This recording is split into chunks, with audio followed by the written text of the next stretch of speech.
Angel Rebo, known as the CEO Confidant. Is an influencer, international TV host, public speaker, CEO consultant, board member, and philanthropist. I was always doing the same thing. So I was always helping my employers to develop their businesses. I think that business leaders now need to be conscious like never before. They need to hear different messages. Angel has empowered more than 1,500 CEOs in 33 different countries and speaks 5 languages.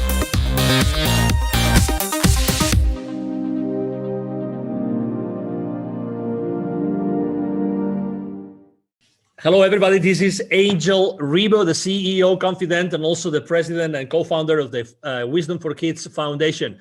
And we are here today with Neville Joffe. Hi, Neville. How are you? Fine. Hi, Angel. Good to see you. Good to see you. Absolutely. So for those that don't know Neville Joffe still, he is an executive educator. And, for the last 25 years, he's trained more than 20,000 C-level executives and business operators in order to help them understand the financial implications of their business decisions. And he's done that with very, very large corporations in the world, like, Campbell Soup, Bombardier, or Hallmark Cards, and so many others. So welcome to the show, Neville. How are you today? Yeah, wonderful. Thank you, Angel. Wonderful. So let's start because, we started this series of talking about the different chapters of your book, the latest of your books, which is the Baker's Dozen Rules of Highly Successful Business Operators that you see here. And I wanted to talk today about the chapter 7, which has a very, very nice title, which is Revenues Are Vanity, Profits Are Sanity, and Cash Flow is Reality. What is behind that subtle title, Neville? Angel, over the years, I've looking at publicly traded financial statements, speaking to business owners, operators, executives, boards of companies. And the first topic that seems to arise, or the measurement of success, if you will, always seems to be, what are your revenues? Have your revenues gone up? Why did your revenues go down? The first topic of conversation is really around, do you have enough cash to survive? Are you making a profit? I'm not suggesting they don't talk about those things, but usually the first thing on the list are revenues. And often a lot of the small operators as well tend to say, well, my revenue's up, everything is great. That couldn't be further from the truth. Because revenues are vanity. What are your revenues? Person says, well, they're up by $3 million. Really? What they should be following their question with, are you making a profit? And right. If you are making a profit, they should be asking, do you have any cash to stay alive in your business? How about your cash flow? So then, hence, that's why I came up with this chapter, revenues are vanity, profits are sanity. You need to make profits if you want to sustain your profits and cash flow in your business. So obviously everything starts, in sales, right? I mean, the money gets into companies through sales. So you're selling some sort of product or services. But really, as you say, sales is often used, even when large corporations are reporting to, investors, most of the conversations are around sales. Why do you think this is consistently like, the profits and revenues are consistently like a blind spot on those conversations? I think a lot of it is naivety, Angel. What happens is there's a distinct disconnect between those people. Let me start from the top. There's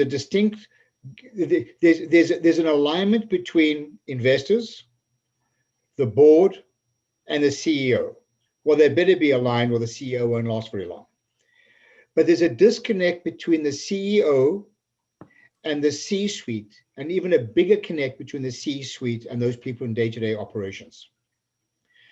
Ultimately, those people in operations, and I said this on previous interviews as well, and I'm going to stick with it because it's so important. Ultimately, those people in operations are the ones who are essentially signing the checks in the corporation.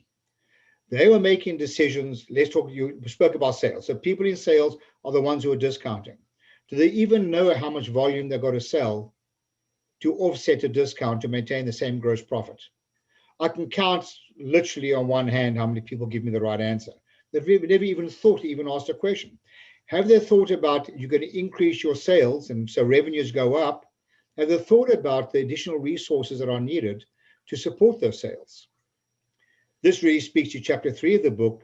Just do as you say you're going to do. So what's happening is there's this big disconnect between governing the success of a business from a sales point of view by increasing revenue without even a consideration to the resources and the money that is needed to support those increase in sales. So again, a lot of it is naivety, a lot of it is a lack of financial transparency, a lot of it is a lack of communication, a lot of it is a lack of engagement.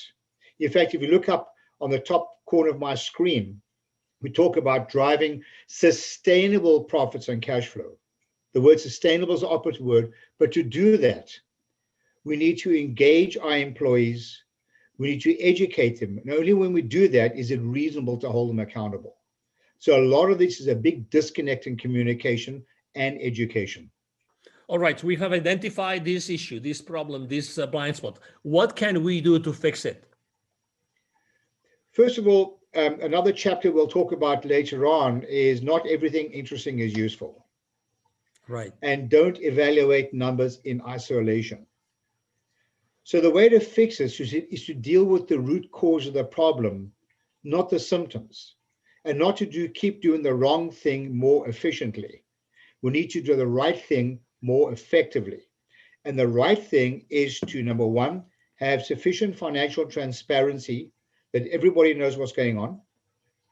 Number two, to ensure that people can connect operational behavior to the ultimate reason why we're in business, which is to drive sustainable profits and cash flow. Otherwise, they're operating in a vacuum. They're looking at numbers in isolation. That is the root cause of the problem. So if people get educated, understand the implications, and learn to communicate with each other through engagement, that is the root cause of the problem.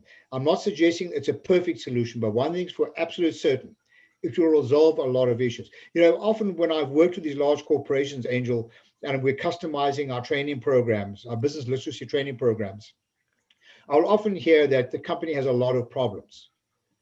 By the time I'm finished customizing it, they realize you don't have a lot of problems. You have a lot of the same problem. Right. And the same problem is lack of communication and engagement and accountability for the right reason, not accountability for the wrong reason. Accountability doesn't have to be a negative term. It can be a positive term as well. That is a root cause of a lot of these issues. So according to your experience, what happens after you deliver that education, that training? What do you typically see that happens immediately in that company, that organization? Well, there are a lot of things that happen, but in the interest of time, I think the first thing that comes to mind is that there's an adjustment of the KPIs and the metrics that are expected for your people to read. I've seen this happen so often. It comes to budget time, and we'll using salespeople, whatever, we'll get a list like this, 500 line items on a budget. What happens is the average person's eyes glaze over. They just become overwhelmed with information instead of sticking to what is useful, not just interesting. So the first thing that usually happens is, and the first chapter in my book is called Managing Expectations. The first thing that happens is the accounting department become aware of what is actually needed to move the needle. Don't throw a lot of stuff at everybody because it doesn't move the needle in any way. All that happens is people's eyes glaze over. That is an absolute reality. And another issue is that financial literacy, business acumen is usually the elephant in the room because people become intimidated by it because the average level of literacy, according to our testing, and as you alluded to earlier, we've taught a lot of people, is less than 40%. Doing simple math, that means people are 60% illiterate. So can you imagine how many decisions are made in a vacuum without understanding the implications?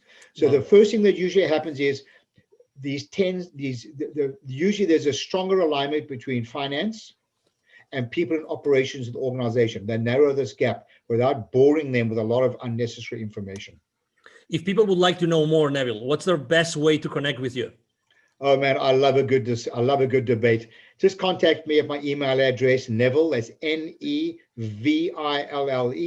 at bizwisdom. That's bizwisdom.com. Neville at bizwisdom.com. I'd love to chat with you and take us to another level. Excellent. Thank you very much for being with us today, Neville. It's been a pleasure. And for everybody, watching us today, thank you for being with us today. I'm sure that you have enjoyed this conversation with Neville Joffe as much as we have, and hope to see you soon in our next show. Have a wonderful day. Goodbye. Thanks, Angel. Thanks, everyone. Bye. Thank you so much for watching our show today. The entire team of the CEO Confidant appreciate your time and attention. If you think that you are a good fit for the CEO Confidant TV, please connect with us on LinkedIn. We hope that you enjoyed today's show as much as we did. See you soon. Angel Rivo, the CEO Confidant. Email address angel@angelrivo.com. Don't forget to follow me on LinkedIn. Thank you.